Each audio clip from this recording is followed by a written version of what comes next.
আপনারা দেখছেন বলো কলকাতা টিভি, সর্বদা সত্যের খোঁজে।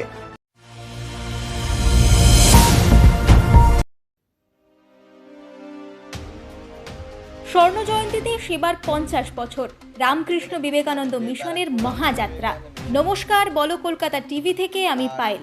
রামকৃষ্ণ বিবেকানন্দ মিশন উদযাপন করছে তাদের স্বর্ণ জয়ন্তী, 50 বছরের সেবা যাত্রা।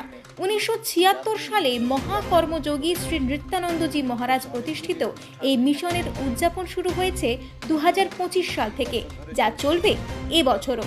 9 থেকে 12 জানুয়ারি পর্যন্ত নানা কর্মসূচির মধ্য দিয়ে পালিত হবে এই উপলক্ষ।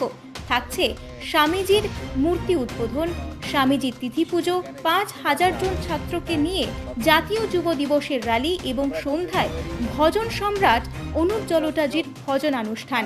সেবা, যুবশক্তি ও মানবতার এই ঐতিহাসিক উৎসবে অংশ নিতে আগ্রহী সকলকে আন্তরিক আমন্ত্রণ। বলো কলকাতা ব্যুরো রিপোর্ট। 1976 সালে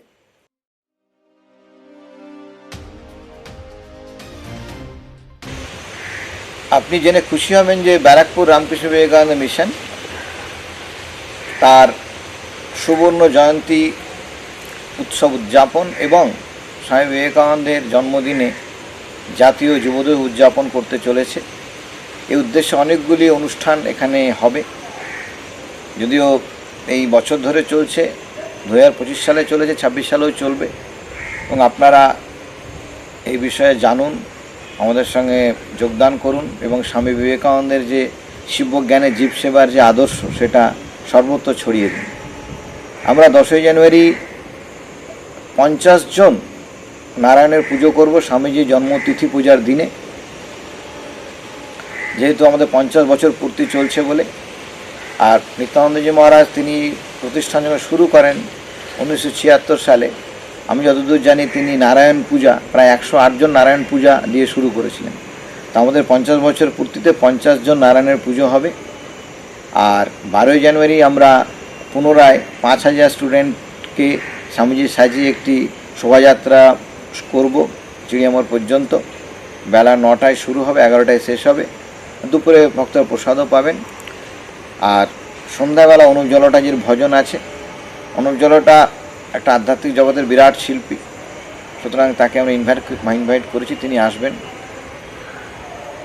আর আপনারা জেনে খুশি হবেন যে আমাদের মিশনের সামনে রাস্তাতে একটি স্বামীজির মূর্তি বসানো হবে। ক্যান্টনমেন্ট বোর্ড সেই অনুমতি দিয়েছে, আমরা তাদের প্রতি কৃতজ্ঞ যে তারা অনুমতি দিয়েছেন। সেই মূর্তিটাও 9ই জানুয়ারি সম্ভবত উদ্বোধন হবে এবং একজন কেন্দ্রীয় মন্ত্রী তিনি উদ্বোধন করবেন।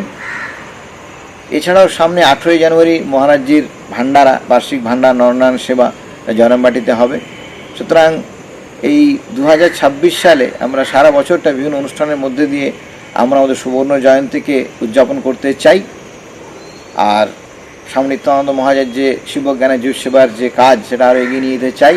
আপনারা আমাদের সঙ্গে থাকুন, সব কাজে এগিয়ে আসুন, যাতে এই শিবজ্ঞানে জীব সেবা, যার দ্বারা আমরা সমাজের সব রকম মতানৈক্য দূর করতে পারি, সেটা সমাজের বিভিন্ন স্তরে ছড়িয়ে পড়ুক, বিভিন্ন জাতি ধর্ম পার্টি সবার মধ্যে ছড়িয়ে পড়ুক, তাহলে একটা সুন্দর ভারত তৈরি হবে, যেটা স্বামী বিবেকানন্দ চেয়েছিলেন।